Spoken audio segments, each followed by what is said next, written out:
క్రీస్తు పరిశుద్ధ నామమున చేరొచ్చిన మీ అందరికీ నా శుభాభివందనములు. Praise the lord.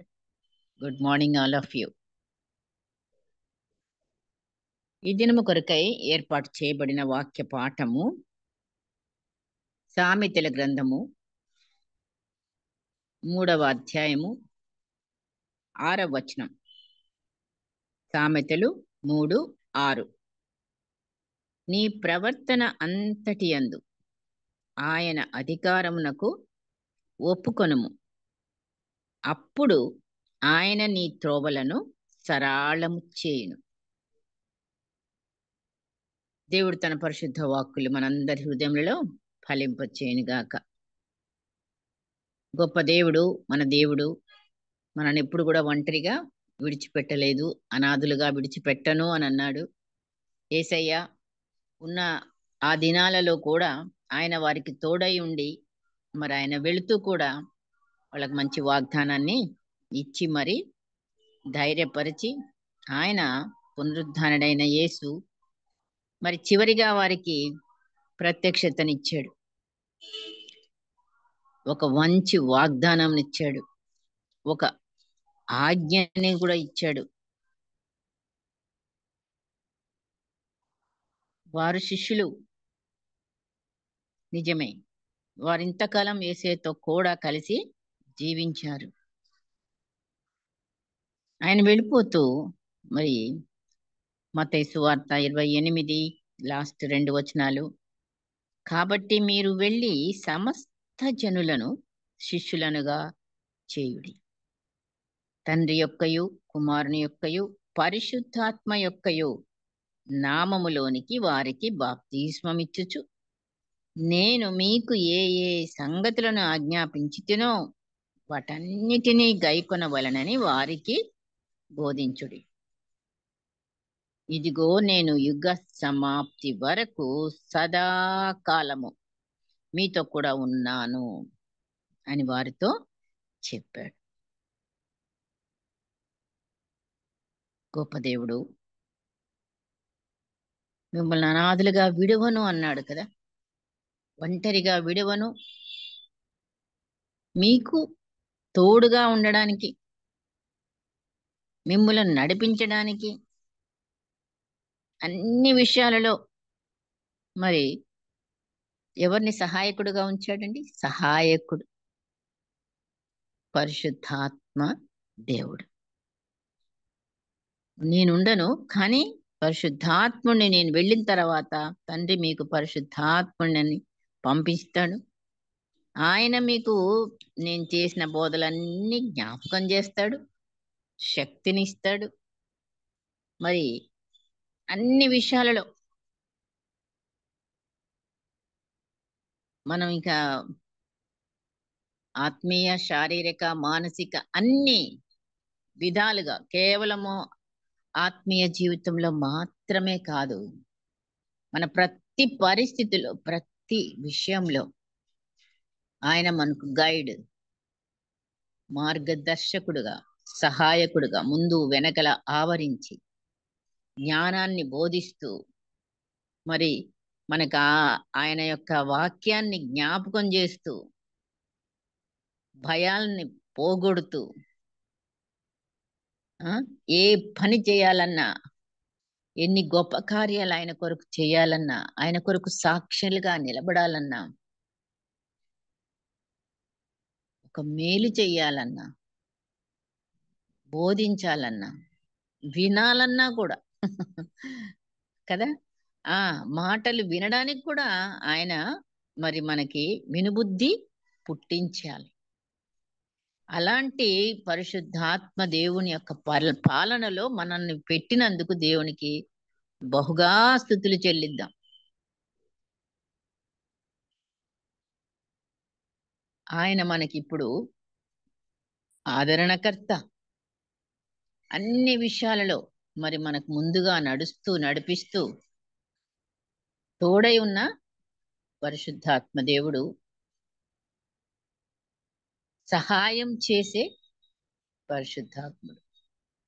నిజంగా మరి ఆయన మనకు తోడుండాలన్నా, మనకు సహాయం చేయాలన్నా, మనల్ని ఆయన నడిపించాలన్నా ఆయన మరి ఆ ఏది మన ఎడల ఆయన చేయాలన్నా మనం ఏం చేయాలి? అదే ఇప్పుడు మన అంశం. ఆయన అధికారంలో మనం ఉండాలి. నంబర్ 1 అది ఈరోజు చూద్దాం. నెక్స్ట్ కొన్ని 2-3 వారాల్లో మళ్ళీ ఆయన గురించి కొంచెంగా ఆయన సహాయం మనకు కావాలంటే, ఆయన తోడు మనకు కావాలంటే, ఆయన నడిపింపు నీకు నాకు కావాలంటే కావాలి మరి. ఆయన మనలో ఉండాలంటే, నివసించాలంటే మరి మనకాయన కార్యాలు మనలో జరగాలంటే, మనము ఆయన శక్తితో నింపబడాలంటే, మనము ఇంకా కూడా ఆయన వరాలు పొందాలంటే కదండి. మరి అన్ని కూడా పరిశుద్ధాత్మ దేవుడే కదా చేసేది, ఇచ్చేది. ఇప్పుడు ఆయన పరిపాలన మనం ఆయనకి ఎలా ఉంటే ఇవన్నీ మనకి అనుగ్రహించబడతాయి. పరిశుద్ధాత్ముడు మనకి తోడై ఉంటాడు, సహాయపడతాడు, గైడ్ చేస్తాడు. అదే మనం కొద్దిగా ధ్యానించుకుందాం. సో మన ప్రవర్తన అంతటి అందు మనం ఏమై ఉండాలి? ఆయన అధికారంకు మనం లోబడి ఉండాలి. అప్పుడే ఆయన మన త్రోవలను సరళము చేయువాడు. అధికారుడు ఆయన మనకు అధికారి. ఈరోజు దేవుడే మనకు అధికారి. పరిశుద్ధాత్ముడు అంటే ఒక్కడే కాదు కదా, తండ్రి, కుమారుడు, పరిశుద్ధాత్ముడు, త్రియేక దేవుడు ఆత్మరూపంగా మన మధ్యలో ఇప్పుడు మనకి ఉన్నాడు. ఆయన మనకి మనం ఆయనకి ఎంతగా ఐక్యపరచబడతామో అంతగా మనం ఆయన నుంచి బలం పొందుకుంటాము, సహాయం పొందుకుంటాము, ఆయన ఉన్నాడన్న ధైర్యం పొందుకుంటాము, జ్ఞానం పొందుకుంటాము.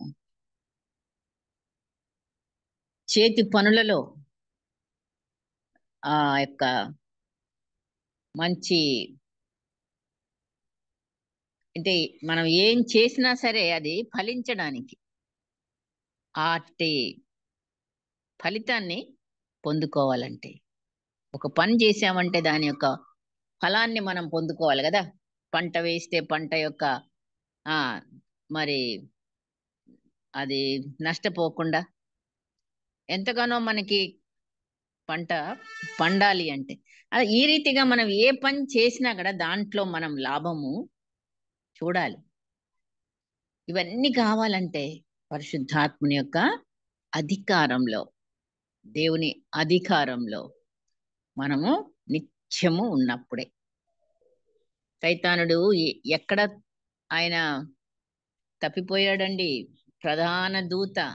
మరి దేవుడు అంత హెచ్చించి అంత గొప్ప దూతగా మరి ఆయనని పరలోకంలో ఆయన తర్వాత నెక్స్ట్ పోస్ట్ లో ఉంచితే, మరి అధికారము తండ్రిగా చేసుకోవాలనుకున్న ఆ తలంపు ఎప్పుడైతే కలిగిందో బస్ దించివేయబడ్డాడు, భూమి మీదకి త్రోసివేయబడ్డాడు. సో ప్రతి వాడును తన పై అధికారికి లోబడాలనే వాక్యం చెప్తుంది. రోమా పత్రికలో 13 మొదటి వచనం చూస్తే మరి ప్రతివాడును, రోమా పత్రిక మనం ఒకటిగా కొంచెం చూసుకోవచ్చు.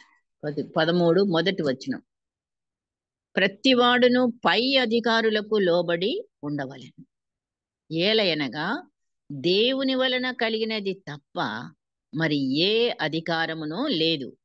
ఉన్న అధికారములు దేవుని వలననే నియమింపబడి ఉన్నవి. కాబట్టి అధికారమును ఎదిరించువాడు దేవుని నియమమును ఎదిరించుచున్నాడు. సో అధికారులని మనం చాలా నిర్లక్ష్యంగా మాట్లాడతాము వాళ్ళ దగ్గర లేనప్పుడు. ఎప్పుడు మనం ఇంట్లో ఉండి వాళ్ళ అధికారంలో వాళ్ళ అక్కడ మాట్లాడలేము, కానీ ఎదురుగుండా ఇంటి దగ్గరికి వచ్చాక మాట్లాడతాం. బట్ ఏదైనా సరే అధికారం, మనపై అధికారులను మనం ఏం చేయాలి? మనం గౌరవించాలి, లోబడాలి. అధికారాలు దేవుడి నుంచే వచ్చాయి. అని దేవుడు ఒక నియమాన్ని ఏర్పరుస్తున్నాడు. అందరికంటే పై అధికారి, సర్వాధికారి. ఆయనే మన దేవుడు, సైన్యములకు అధిపతి, సర్వశక్తిమంతుడు, మహోన్నతుడు, పరిశుద్ధుడు, సర్వ సృష్టికర్త. సర్వమండి, అన్ని మొత్తానికి ఆయన అధికారి అని మనము కొన్నిసార్లు గ్రహించక, ఆయన శాశ్వతమైన ప్రేమను బట్టి, అది ఎందుకంటే ఎప్పుడు మనల్ని ప్రేమిస్తాడుగా, మరి అంత అధికారం గల దేవుడే తను రూల్ చేయడం ఎలాగా? అధికారంతో నిన్నేమి అణగగొట్టడం లేదు, నన్నేమి అణగగొట్టడం లేదు, అధికారం ఉంది కదా అని చెలాయించటం లేదు. దేవుడు నిజంగా ఆయన ప్రేమతోనే ఏది చేసినా, మామూలు ప్రేమ కాదు, శాశ్వతమైన ప్రేమ. ఆ ప్రేమను బట్టి మనం ఏం చేస్తున్నాం అంటే ఆయనని చులకన చేసుకుంటున్నాం, చులకనగా తీసుకుంటున్నాం. భయపడట్లే, లోబడట్లే. అందుకే అంటున్నాడు ఆయన యెషయా గ్రంథంలో 30వ అధ్యాయము మొదటి వచనం చూడండి. యెహోవా వాక్కు ఇదే, లోబడని పిల్లలకు శ్రమ, పాపమునకు పాపము కూర్చుకున్నట్లుగా వారు నన్ను అడుగక ఆలోచన చేయుదురు, నా ఆత్మ నియమింపని సంధి చేసుకొందురు. నిజంగా కొన్నిసార్లు ఇలా జరుగుతాయి. మనం ఎంతో లోబడుతున్నాం అనుకుంటాం, కానీ లోబడకుండా మన ఆలోచనలు మనకుంటాయి. అదే అంటున్నాడు ఆయన, ఆలోచన దగ్గరికి వెళ్ళిపోతాడు దేవుడు. లోబడని పిల్లలకు శ్రమ అంటున్నాడు, పాపమును కూర్చుకున్నట్లుగా వారు నన్ను అడుగక ఆలోచన చేయదు. నిజంగా మనం అడిగి ఆలోచన చేస్తున్నామండి, ఎప్పుడైనా అది గమనించాలి. ఈ మాట మనం బాగా హృదయంలో తీసుకుంటే మనకి రకరకాల ఆలోచనలు వస్తానే ఉంటాయి. అవన్నీ దేవుణ్ణి అడిగి ఆలోచన చేస్తున్నామా? అసలు ఆలోచన చేసే ముందు ఎవరిని అడగం కదా, మనకు మనంగా ఆలోచన చేసుకుంటా ఉంటాం. ఇక్కడే తప్పు పడుతున్నాడు దేవుడు. మరి నన్ను అడుగక ఆలోచన చేయుదురు అంటున్నాడు. ఆయన అడిగి ఆలోచన చేయాలంటే ఇంకా మరి మనం నిజంగా ఎక్కడున్నామో, మన స్థాయి, మనం లోబడిన పిల్లల్ని లెక్కలోకి వెళ్ళిపోతున్నామా ఏంటి? అలాగ ఉండకూడదు మరి. కాబట్టి దేవుడు ఒక్కొక్కటి ఆయన ఎంత మనం ఆయన దగ్గరగా పోతుంటే అంత దగ్గరగా మనల్ని కరెక్ట్ చేస్తాడండి దేవుడు. యెషయా ఎంత దగ్గరగా వెళ్తేనో ఆయన సమీపించే కొలది ఆయన పెదవులు అపవిత్రములను ఆయన గ్రహించాడు కదా. అట్లాగే నీవు నేను కూడా మన ఆలోచన ఆయన అడిగి చేయటం లేదు. ఎన్నో ఆలోచనలు మనం చేస్తాం, ఎవరు చూడట్లేదు, వాళ్ళకి తెలియదు బయట వాళ్ళకి, బట్ దేవుడికన్నీ తెలుసు. ఆ ఆలోచనలు కూడా ఎలాగుంటాయి? ఆయన ఆలోచనలు మన ఆలోచనలకి తూర్పు పడమరకున్నంత దూరంగా ఉంటాయి అన్నాడు. మీ ఆలోచనలు నా ఆలోచనలు. కాబట్టి మన ఆలోచనలు ఆయన ఎరిగిన దేవుడు. మనము 31:3 వచనం చూద్దాము. 31, అదే యెషయా గ్రంథం 31:3 చూస్తే, ఐగుప్తీయులు మనుషులే కానీ దేవుడు కారు, ఐగుప్తీయుల గుర్రములు మాంసములే కాని ఆత్మ కావు. యెహోవా తన చెయ్యి చాపగా సహాయము చేయువాడు జోగును, సహాయము పొందువాడు పడును, వారందరూ కూడిన నాశనమగుదురు అంటున్నాడు. యెహోవా సహాయం లేకుండా మనుషుల సహాయాన్ని అర్థించి గుర్రముల బలంతో గనక మనము వెళ్తే, గుర్రం అంటే గుర్రమే కాదు, మనకున్న జాబ్స్ లేకపోతే మనం దేని మీద మన పదవిలో ఆధారపడితే అవి మనని మనం సహాయం పొందలేము. కరెక్ట్ గా సహాయం మనకి దేవుడి దగ్గర నుంచే రావాలి. మొదటి వచనం చూద్దాము. అదే 31వ అధ్యాయంలో, ఇశ్రాయేలు పరిశుద్ధ దేవుని లక్ష్య పెట్టకయు యెహోవా యొద్ద విచారింపకయు సహాయము నిమిత్తము ఐగుప్తునకు వెళ్ళుచు గుర్రములను ఆధారం చేసుకుని వారి రథములను విస్తారములనియు రౌతులు బలాఢ్యులనియు వారిని ఆశ్రయించు వారికి శ్రమ. మనం దేని మీద నిజంగా ఎక్కువగా ఆధారపడుతున్నాము? ఆయనని మించిన శక్తిమంతుడు ఇహో మరొకళ్ళు లేరు. ఆయనకి అసలు దేంతో కూడా పోల్చడానికి లేదు. నన్ను దేంతో సాటి చేయుదురు అని అడుగుతున్నాడు కదా దేవుడు. కాబట్టి మనకి దేవుడు ఇచ్చినవే, మనకి ఏది ఇచ్చినా సరే వరములన్నీ కూడా మనం ఉన్నాము ఈ స్థితిలో అంటే ఆయన కృప వల్లనే, ఆయన ఇచ్చిన దాంతోనే. దాన్ని మనము ఆధారం చేసుకొని కొన్నిసార్లు పిల్లల్ని ఆధారం చేసుకున్న తల్లిదండ్రులు ఉన్నారు. ఓ పిల్లలు పిల్లలు పిల్లలు కొడుకు కొడుకు కొడుకు కొడుకు మీద ఆధారం. జాబు, ఆ జాబులోనే ఆధారం. డబ్బు మీద ఆధారం. ఇంత ఉంది నాకు, నో ప్రాబ్లం అనేంతటి దాకా మనుషుడు వెళ్ళిపోతా ఉంటాడు. సో దేని మీద మనం అనుకుంటున్నాము, దేని మీద మనం ఆధారపడుతున్నాము, ఏది మనకి సమయానికి సహాయపడుతుంది? పరిశుద్ధాత్మ దేవుడు కాకుండా మరి మనకి ఎన్ని ఉన్నా కూడా ఆయన సహాయం లేకపోతే అన్ని కూడా మరి వ్యర్థమై అంతటితో ఆగట్లే. అది శ్రమ అంటున్నాడు దేవుడు. మనం కనుక వేరే దేని మీదనన్నా మనసు పెట్టి ఆధారపడితే, అందరూ మానవులే, అందరము మనం ఒకళ్ళ మీద ఒకళ్ళు ప్రేమించుకోమన్నాడు, ఆధారపడమంటలేదు కదా. అది దేవుడు చెప్పేది. నాకు మీరు లోబడి ఉండండి, నా అధికారంలో మీరు ఉండండి, నాకు చెప్పకుండా కొత్త ఆలోచన ఏమి చెయ్యకండి, అన్నిని కూడా నా కంట్రోల్లో మీరు ఉండాలి.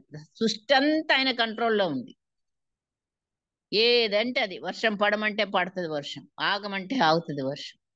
మానవుడవే మనమే ఆయన ఏం చెప్పినా గానీ దానికి ఆపోజిట్ చేసి కూర్చుంటున్నాం. మళ్ళీ మనం దేవుడి దగ్గర మొరపెడతాం ఎప్పుడు? ఆయన అన్ని గమనించి కొన్ని ఫెయిల్ చేసి మనల్ని ఆయన సన్నిధికి తిప్పుకొని అప్పుడు మన హృదయాలు ఆయన తట్టు తిరిగినప్పుడు మనకప్పుడు సహాయం కొరకు ఆయన అర్థిస్తాం. కనుకనే దేవుని అధికారానికి లోబడి ఉండాలి. అలా ఉండాలంటే 2 విషయాలు మనం పాటించాలి ముఖ్యంగా. అదే, వారు నన్ను అడగక ఆలోచన చేయుదురు, నా ఆత్మ నియమింపని సంధి చేసుకుందరు. సో మన ఆలోచనలు దేవుని అధికారంలో ఉంచుకున్నప్పుడు అన్నమాట. నంబర్ 1, మన ఆలోచనలు దేవుని అధికారంలో ఉండాలి. అప్పుడే ఆయన అధికారానికి మనం లోబడ్డట్టు ఆయన మనకు సహాయంగా ఉంటాడు. మన సొంత ఆలోచనలు మనం ఆలోచించడం మానేసి మన ఇష్టానుసారంగా ఏ పని మనము తలపెట్టకూడదు. కారణం, మన యేసయ్య రక్తంచే దేవుని కొరకు కొనబడిన వారం అండి. గనుక ఆయన మన యజమానుడు, మనం ఆయన దాసురాండ్రము.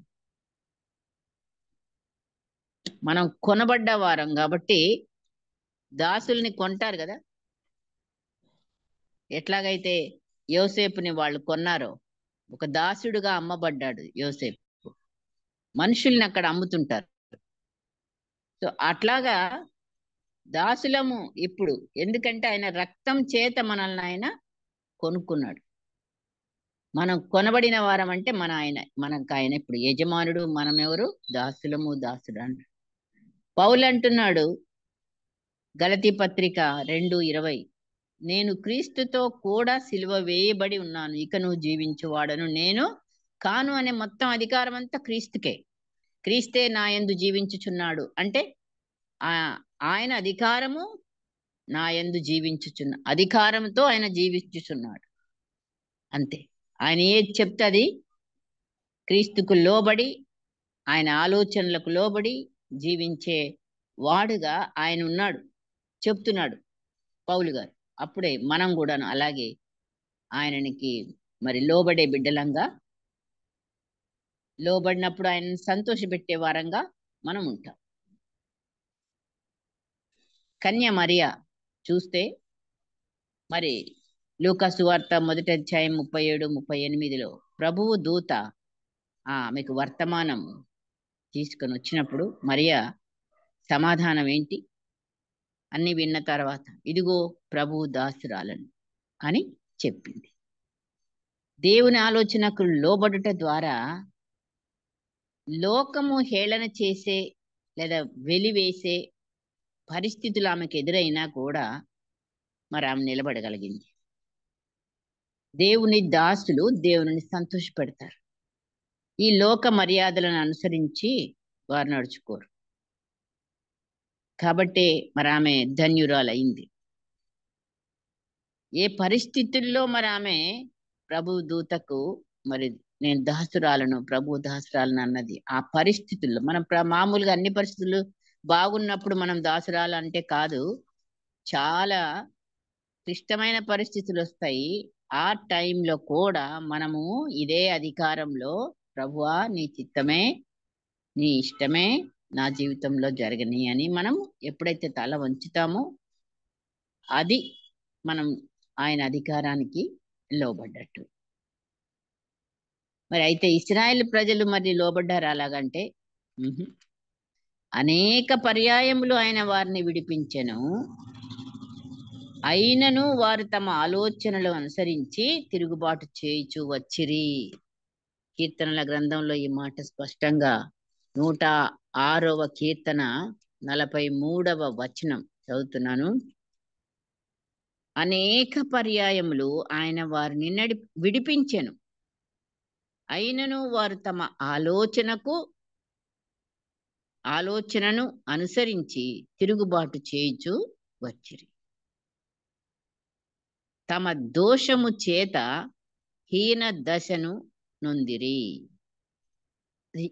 వాళ్ళు హీన దశని ఎందుకు వస్తుంది అనంటే తమ ఆలోచనలు, సొంత ఆలోచనలు, దేవునికి వ్యతిరేక్తమైన ఆలోచనలతో ఏమొస్తాయి? మాటలు వస్తాయి, సణుగులు వస్తాయి, గుణుగులు వస్తాయి, అవిశ్వాసం. ఇవన్నీ కూడాను మరి ఇశ్రాయేల్ ప్రజలు ఆనాడు అరణ్యంలో ఆయన ఎన్నిసార్లు వాళ్ళకి సహాయం చేస్తూ అద్భుతాలు చేస్తూ ఏం చేసినా, ఈరోజు నీ జీవితం నా జీవితంలో కూడా దేవుడు నిజంగా ఎన్నో అద్భుతాలు ఆయన జరిగించాడు.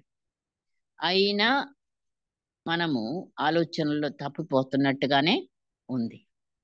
అందుకే దేవుడు మనతో మాట్లాడుతున్నాడు. మరి మనం ఆలోచనలలో ఆయన అధికారానికి లోబడి ఉండాలి, ఉంటున్నామా లేదా అని. రెండవదిగా మన శరీర అవయవములు దేవుని అధికారంలో ఉండాలి. ఆలోచనలు అయిన తర్వాత అవయవాలు అన్ని కూడా ఏదైనా కూడా మనం చెయ్యాలి అని అంటే రోమాపత్రిక 6:19 మీ శరీర బలహీనతను బట్టి మనుష్య రీతిగా మాట్లాడుచున్నాను, ఏమనగా అక్రమము చేయుటకై అపవిత్రతకును అక్రమమునకును మీ అవయవములను దాసులుగా ఎలాగూ అప్పగించితిరో అలాగే పరిశుద్ధత కలుగుటకై ఇప్పుడు మీ అవయవములను నీతికి దాసులుగా అప్పగించుడి. మన అవయవాలన్నీ కూడాను ఆయన అధికారానికి లోబడి ఉండాలి. ఏ అవయవం ముందుకు వెళ్తుందండి దేవుని అధికారంలో నుండి? నిజంగానే మరి మనము ఆ అవయవాన్ని ఇప్పుడు చూస్తాం. ఈ అవయవాలన్నీ ఎవరి కంట్రోల్లో ఉన్నాయో, దేవుని అధికారంలో దేవుని ప్రభుత్వంలో ఉన్నప్పుడు దేవునికి మన అవయవములు క్రీస్తుకు దాసులుగా ఉంటాయి. దేవునికి, క్రీస్తుకి, పరిశుద్ధాత్ముడికి కూడా మన అవయవాలన్నీ కూడా. ఎందుకంటే మన అవయవాలకు నాయకుడు, లీడరు ఎవరు? మన అవయవాల్లోనే ఒక లీడరు మన అవయవాలకి. ఎవరంట? యాకోబు పత్రిక 3వ అధ్యాయం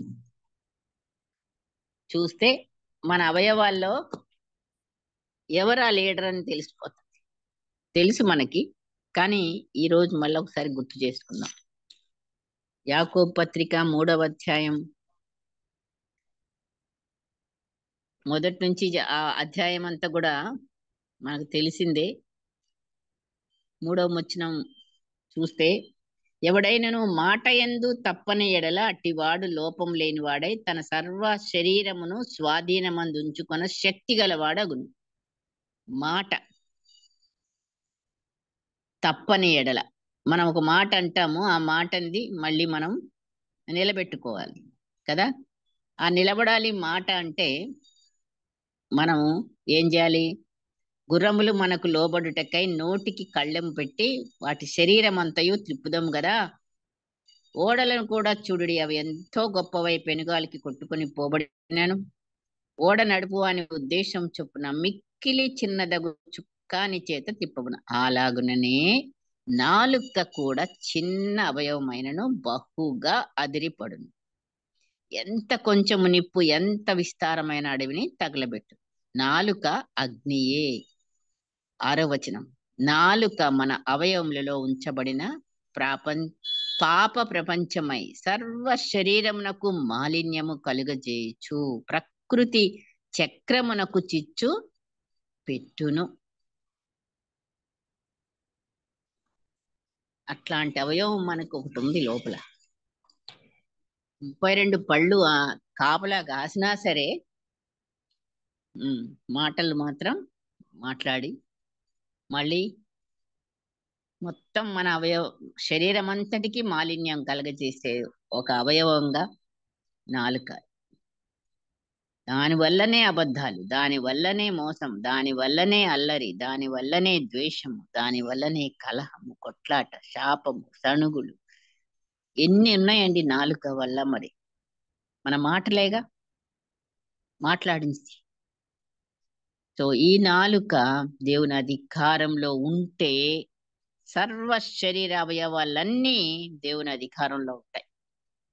కాబట్టి మన శరీర అవయవములన్నీ కూడా దేవుని అధికారంలో ఉండాలంటే మొట్టమొదటిగా నాలుక దేవునికి ఒప్పుకోవాలి.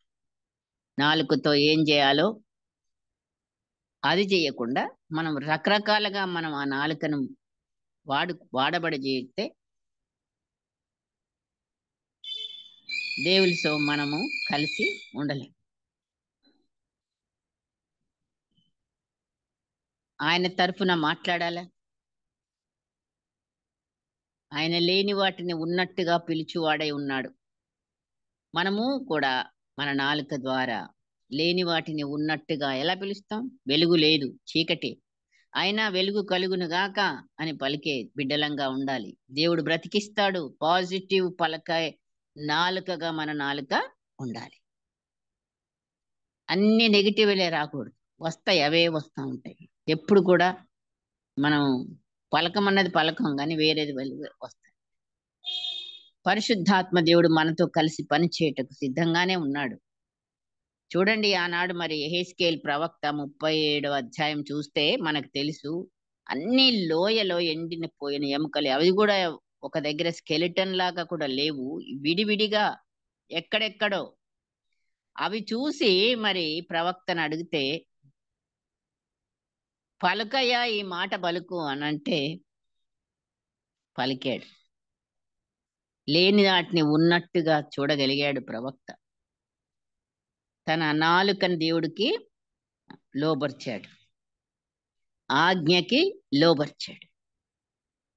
అన్ని అవయవాలు కూడా లోపడ్డాయి. సో పరిశుద్ధాత్ముడు మన ద్వారా పని చేయాలంటే, మనకు సహాయం చేయాలంటే, మరి నిజంగా మరి మనం అక్కడ అద్భుతాలు జరగాలంటే, ఆశ్చర్య కార్యాలు మనం చూడాలంటే మన నాలుకను ఆయన స్వాధీనానికి అప్పగించాలి. ఇష్టానుసారంగా మనం మాట్లాడటానికి కూడా మనకు పర్మిషన్ లేదు. మరి ఎన్నెన్నో మాటలు, వ్యర్థమైన మాటలకు కూడా అక్కడ పరలోకంలో మనం జవాబుదారులం. మరి మాట్లాడిన ప్రతి మాట మరి మళ్ళీ అక్కడ రికార్డ్ అయిపోతుంది. కాబట్టి మనం ఎంత జాగ్రత్తగా మన నోటిని, నాలుకను దేవుని అదుపులో మనం ఉంచితే మన బాడీ అంతా కూడా సేఫ్. ఆయన మనకి సహాయం చేయడానికి కూడా ముందుంటాడు లోబడినప్పుడు. ఈ నాలుకతో మనము మన ఇష్టానుసారంగా కనుక ఉండకుండా, మరి ప్రతిసారి కూడా మనము మన అధికారమును, పరిశుద్ధాత్మని యొక్క ఆ నడిపింపును, ఆయన అధికారంను మనం మర్చిపోయి మాట్లాడటం అనేది కొన్నిసార్లు జరుగుతుంది ఆటోమేటిక్ గా. నా నాలుక, నా మాట, నేను అని. కాబట్టి అది లేకుండా మరి మనం ఆయన కార్యాలు, అద్భుతాలు, ఆశ్చర్యాలు మనము చూడాలంటే మరి మనం ఎంతగా ఆయనకి మనము లోబడి ఉండాలో.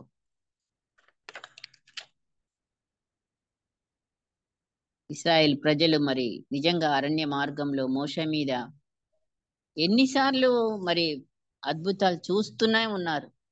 అసలు ఆ సముద్రం దాటడమే, ఎర్ర సముద్రాన్ని పాయలు చేయడమే వాళ్ళ ఎన్నో. అంతకుముందు 10 తెగుళ్ళు మరి వాళ్ళకి రాలేదు, వాళ్ళు ఉన్న ప్లేస్ లో, అవతల వాళ్ళకు వచ్చింది. అవన్నీ కూడా చూసుకుంటూ వచ్చి కూడా మరి ఇద్దరు తప్ప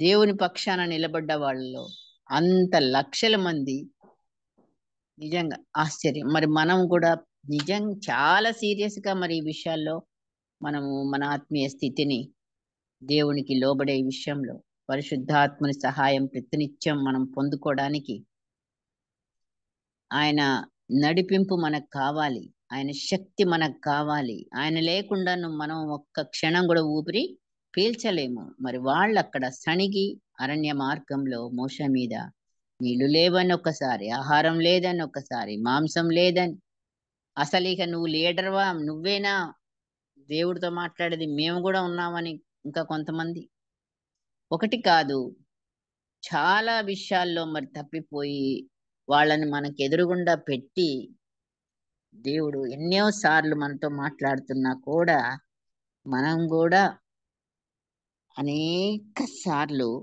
తొట్టిల్లుతున్న పాదాలు కలిగిన బిడ్డలంగా ఆయన చూస్తున్నాడు. కనుకనే మరి మనల్ని మనం చాలా చాలా కంట్రోల్లో ఉండి మన అధికారంలో ఉన్న వాళ్ళకి మనం లోబడుతున్నామా లేదా. ఫస్ట్ మన ఇంట్లో మన అధికారులు ఎవరు? భార్యకి భర్తే. అక్కడ మనం ఎదురుగుండా మన భర్తే కదా, మనమే కదా అని చాలా ఈజీగా ఆ మాట్లాడొచ్చు. కానీ అక్కడ కూడా దేవుడు చూస్తాడు మరి మన విధేయత ఎంత ఉంది, మన మాట తీరు ఎలా ఉంది, మనం ఎన్నిసార్లు డామినేటింగ్ గా మాట్లాడుతున్నాము, లేదా సంపాదిస్తుంది నేనేనో లేకపోతే మరొకటనో మన అధికారాలు. చాలా చాలా మరి ఈ చిన్న చిన్న విషయాల దగ్గర గొడవలు, మనస్పర్ధలు ఎందుకు అంటే మనం అధికారానికి లోబడటానికి ఇష్టపడట్లేదు అని అర్థం. సో మన జస్ట్ పైన ఉన్న అధికారి, మనమే ఆఫీస్కే వెళ్ళాల్సిన అవసరం లేదు. వెళ్తే ఆఫీస్లో ఉన్న ఆ వ్యక్తి అధికారంగా ఉంటారు. ఎక్కడ మనం పని చేస్తున్నామో అక్కడ మన అధికారులు ఉంటారు. మన దేశానికి అధికారులు ఉన్నారు.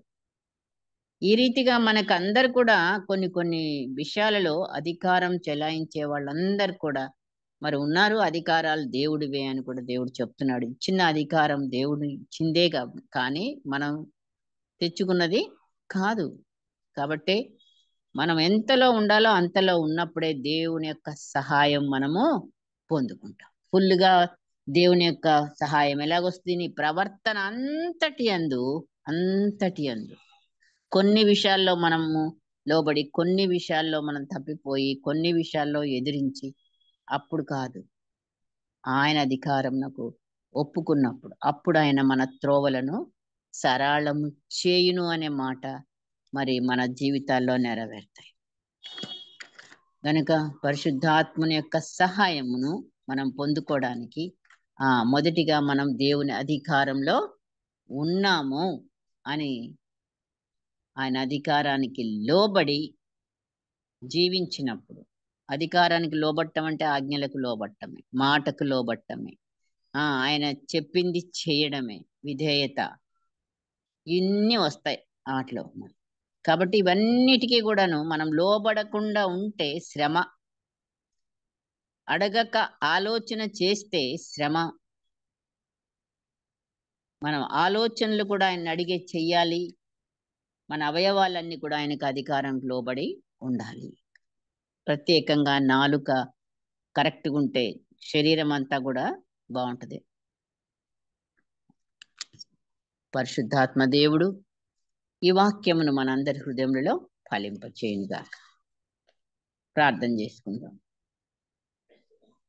పరిశుద్ధాత్మ దేవ, తండ్రి అయిన దేవ, కుమారుడైన క్రీస్తు, నీకే సమస్త మహిమ ఘనత ప్రభావంలో ఆరోపిస్తున్నాము. అయా, ఎంత గొప్ప దేవుడవు, సర్వాధికారివి, సర్వశక్తిమంతుడవు. అయా, నిన్ను మేము నాయన చాలా చులకనగా నీ ప్రేమను బట్టి, నీ కృపను బట్టి ప్రభువా, మేము నీకు ఇవ్వవలసిన, చెందవలసిన ఆ గౌరవ మర్యాదలు, లోబడటము, అవి వాటిని మేము చేయలేక, ఆ ప్రేమను బట్టి మేము మా ఇష్టానుసారంగా నడవడానికి ముందుకు నడుస్తున్నామేమో. ప్రభువా, మీరు మాతో మాట్లాడారు. నీకు వందనాలు, స్తోత్రాలు. అయ్యా, నీవు మాకు నిత్యము సహాయకుడివై ఉన్నావు. ఆ సహాయం మేము పొందుకోవాలంటే నీ అధికారంలో మేము ఉండాలి. మా ఆలోచనలు నీ అధికారంలో ఉండాలని చెప్పారు. అలాగే మా అవయవాలన్నీ కూడా నీ అధికారానికి, నీకు మాత్రం అనంటే మా పైనున్న వారందరికీ కూడా మేమే ఏ ఏ అధికారాలలో మేము ఉన్నామో తండ్రి, ఆ అధికారం మా పైనున్న అధికారులకు కూడా మేము లోబడి ఉండాలని మా జ్ఞాపకం చేసి, అయ్యా మరి తండ్రి, మమ్ములను మీరు దిద్దినందుకై నీకు వందనాలు చెల్లిస్తూ, ఆ రీతిగా ఉండడానికి పరిశుద్ధాత్మదేవ మరి ఒక్కసారి మమ్మల్ని మేము తండ్రి నీకు సంపూర్ణముగా సమర్పించుకుంటూ, నీ అధికారమును మా జీవితంలో సంపూర్ణముగా నెరవేర్చబడునుగాక అని మేము ఒప్పుకుంటూ తండ్రి, నీ వాక్యానుసారముగా జీవించి నీకు లోబడి నీ సహాయాన్ని పొందుకుంటూ ఈ లోకంలో జీవించటం, మనుషుల సహాయము వ్యర్థమని సెలవిచ్చిన దేవుడవు నైనా, మేము మనుషుల వంక వారి సహాయం కొరకు ఆర్థించకుండా తండ్రి నీకు మాత్రమే మేము లోబడి నీ అధికారంలో ఉంటూ సమస్తాన్ని మేము పొందుకోవడానికి, మా మార్గములు నువ్వు సరళం చేయడానికి, మా మార్గములపై వెలుగు నువ్వు ప్రకాశింప చేయడానికి, మాకు నాయన అవసరమైనవన్నీ మాకు మీరు అనుగ్రహించడానికి తండ్రి, మీరు మాకున్నందుకై నీకు వందనాలు, స్తోత్రాలు చెల్లిస్తూ మమ్మల్ని మేము నీకు మరి ఒకసారి సమర్పించుకుంటూ యేసు పరిశుద్ధ నామమున బ్రతిమాలి వేడుకొంచున్నాం తండ్రి. ఆమెన్.